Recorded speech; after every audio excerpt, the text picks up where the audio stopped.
Hello and welcome to the Armor's Fix. My name is Kyle. Today we're going to be talking about 10 rules of working with first-time shooters.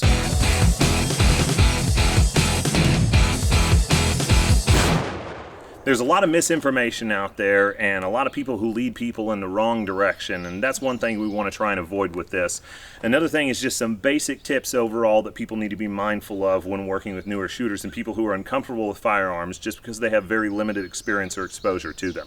Rule number one, be patient. When you're working with a new shooter or anyone in any new activity, there are different aspects of it that become very challenging, annoying, and you can get frustrated, you can get angry easily, and a lot of that, as we're taking in all this new information, that can be very, very challenging. And the last thing you want to do is become a part of that frustration by adding more frustration because you're short with them or quick to get tempered with them because they may have a little bit of a temper themselves. So it's kind of part of that. So just remember to be patient and take your time with them, and remember everybody moves at a different pace, so just go nice and easy with that process. Rule number two, start with an unloaded firearm. There are so many people we see just put a gun in somebody's hands for the first time and let them shoot it, and there are a lot of problems that can come from that. So for safety reasons alone, you definitely want to start with an unloaded firearm, okay? So we can talk about stance, we can talk about grip, we can talk about trigger press, sight alignment, all kinds of things that we can discuss right there before we ever put a round in the chamber. And a lot of this stuff can be done in the home with an unloaded weapon, of course, and showing them a lot of that process before you ever get to a range. So the simple manipulation of the firearm and everything does make sense to them before you even get there on the firing line.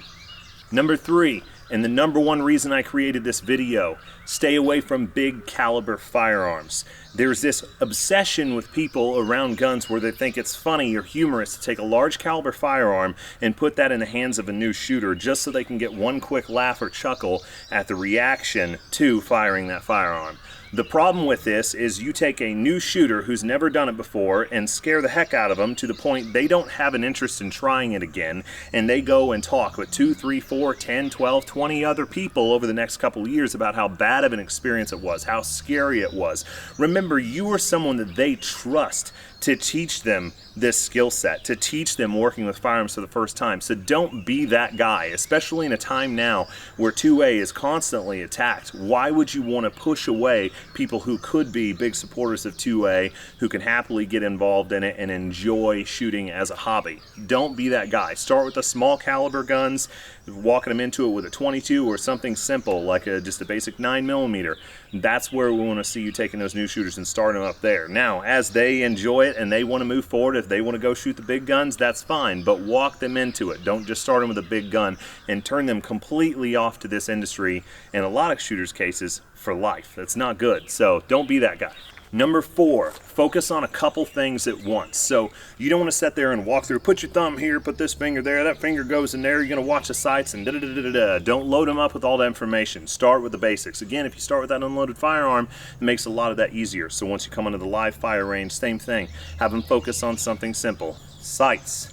Slow press into the trigger, smooth press into the trigger, sights, slow and easy into the trigger. So work with them on just a few of those things. As they get those and they have them down and they're doing well with them, give them one more, two more, depending on how quickly they learn. Just give them a couple things at once and kind of breeze them through that process. If you give them 7 or 8 things, it's really challenging, and you're going to have a 30-minute, maybe an hour-long range session where they walk away, they may remember 3 or 4 of the things, but if you walk them into a few at a time, you can actually teach them in a way that that stuff makes sense, and when they have it down, they can move on to other steps and they can have a way better experience as a whole. They'll retain way more of the information and it'll just be a good time for everybody. Number 5, keep them breathing. Slow, deep breaths. Calming breaths. A lot of this, again, it includes anxiety and stress when people are new to it, and it's something all the way into the pro level. Like, we always focus on breathing. Breathing is a very important aspect of shooting, so you want to make sure they're taking the time to breathe and not holding their breath and things like that. Just keep them in a nice, smooth, relaxed state of breathing, and that'll help keep them calm throughout the entire experience. And number 6, give compliments as progression is observed. That is a huge thing that helps people a lot. A lot of times they may not realize they're doing better. They feel like they're still doing sloppy and they're not quite grasping information. When you see those little light bulb moments, when you see them moving forward and progressing, be sure to compliment that so they know that they're doing something good. They know they're doing it better. And again, they may not see it, but you giving that feedback is a good thing that's going to help them. And the positive feedback generally helps people continue moving forward, and they won't want to cut the range session off early, and they're going to learn a lot more. So again, be positive, give good positive feedback, give it where it's due. Number 7, listen to them. Listen to your student. Listen to the person you're training. That's going to be a big part of helping you find some small things you may not notice as you're trying to teach. Some things that they're doing wrong or other things they may be doing right. But there's little bits to this as you go and you dive deep into it that you'll see. And when you're listening to the person you're teaching, sometimes they'll hint you towards things that you aren't actually able to see or you may not be catching that'll bring your attention to it. And some of these things are big things. They're not just simple. So remember to listen to them, and as they have problems with things, sometimes they're struggling or they notice a finger keeps slipping around the firearm under recoil. You know, those kind of things. You can help guide them in the right ways to where that's not a problem. So you're trying to teach 1 or 2 new topics to focus on, and they're distracted by some other issue that's happening. So again, make sure you guys are communicating and are talking back and forth, and you're actively listening to the things that they have to say, which will open up suggestions for you to pass on to them. Number 8, break up the range visit into multiple visits. Don't just go one time. We can go one time and we can overall get the basics and we can walk them all the way through to all the main things they need to know, but the retention of that information is going to be poor. So remember, keep it simple. Take them in, walk them through the very simple basics and see a little bit of that progression. And go and come back another time. Well, weekly visits every couple days, something along those lines. Keep training with them over multiple visits. That's going to help them retain so much information and allow them time for thought of the information you've gone over when you guys aren't even on the line. So that's going to be a good thing for them and help them absorb the majority of that and move forward in a positive light. Number 9, grab a meal or coffee after the range visit. This will allow you to have a little sit rep afterwards. You can hang out, talk about the different things, and again, this is where listening is key. They can talk to you about issues they know they have problems focusing on.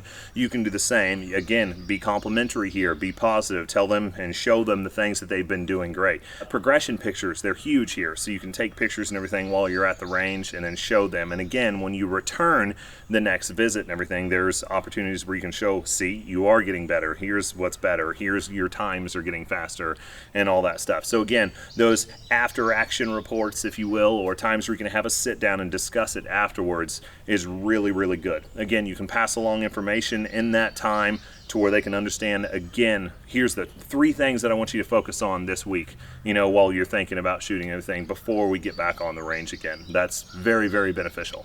Number 10, don't hate me, because it's the same as number 1. Be patient. Again, I can't stress that enough. It's super easy, as we know people, to get a little bit stressed out and have a little bit of that almost battle that can happen, and frustration to where next thing you know you're actually lightly arguing or a full-blown argument. So let's not have that. Remember to be patient. They're learning something. It's stressful. There's a lot of information to take in, so take your time with them. Be patient. Move at their pace. Again, number 10 is be patient.